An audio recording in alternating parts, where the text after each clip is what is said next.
Anthropic AI గత 3 రోజుల నుంచి దీని మీదే చర్చ. అందరూ ఐటీ వాళ్ళు షేక్ అయిపోయారు, భయపడుతున్నారు.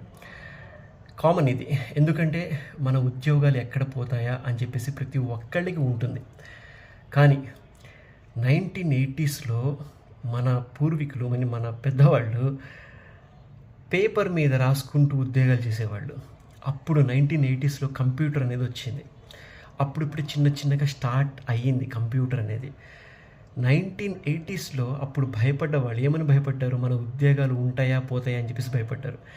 1980స్లో కూడా ఇలానే భయపడ్డారు కంప్యూటర్ వచ్చినప్పుడు. 1980స్లో ఎన్ని ఉద్యోగాలు ఉన్నాయి? 2026లో ఇప్పుడు ఎన్ని ఉద్యోగాలు ఉన్నాయి? ప్రతి ఇంటికి 2-3 సాఫ్ట్వేర్ ఐటీ ఎంప్లాయీస్ ఉన్నారు. ఆ రోజుల్లో నిరుద్యోగం ఉండేది. అంటే కంప్యూటర్ వచ్చినప్పుడు, అంటే డెవలప్మెంట్ జరుగుతుంది అని తెలిసినప్పుడు ఎవరైతే మాన్యువల్గా వర్క్ చేస్తున్నారో వాళ్ళందరూ భయపడ్డారు. మనలాగా ఇప్పుడు 2026లో ఆంథ్రోపిక్ ఏఐ వచ్చినప్పుడు ఆ టైంలో వాళ్ళు ఎలా భయపడ్డారో ఇప్పుడు కూడా మనం కూడా అలానే భయపడుతున్నాం.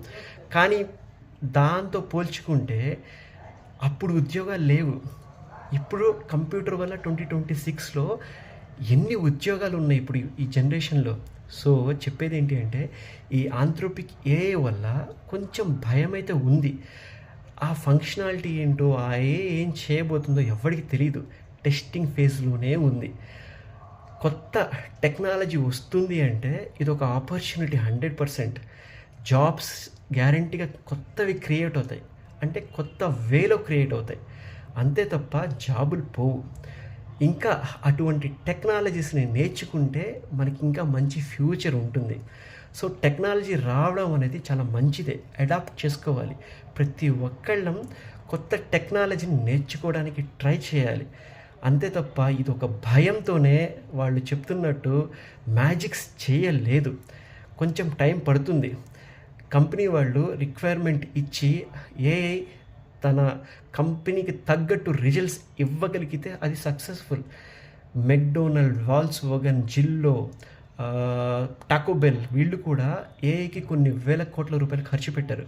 ఇప్పటికీ సర్వే రిపోర్ట్ చెప్తుంది ఏంటంటే వాళ్ళు పెట్టిన ఏఐ టూల్స్ వల్ల ఎటువంటి లాభం లేదట. సో భయపడాల్సిన అవసరం లేదు. ఇంకా 10-15 ఏళ్ల తర్వాత ఈ ఏఐ అనేది అప్పుడు మార్కెట్ బూమ్. ఇప్పుడైతే ఎవ్వరు కంగారు పడాల్సిన అవసరం లేదు అని చెప్పేసి నా ఒపీనియన్. కానీ ఎప్పటికప్పుడు మనం అప్గ్రేడ్ అవుతూ ఉండాలి. ఎప్పటికప్పుడు మనం ఏఐ గురించి నేర్చుకుంటూ ఉండాలి. ఎప్పటికప్పుడు మనం మార్కెట్లో టెక్నాలజీ ఏంటని కనుక్కోవాలి.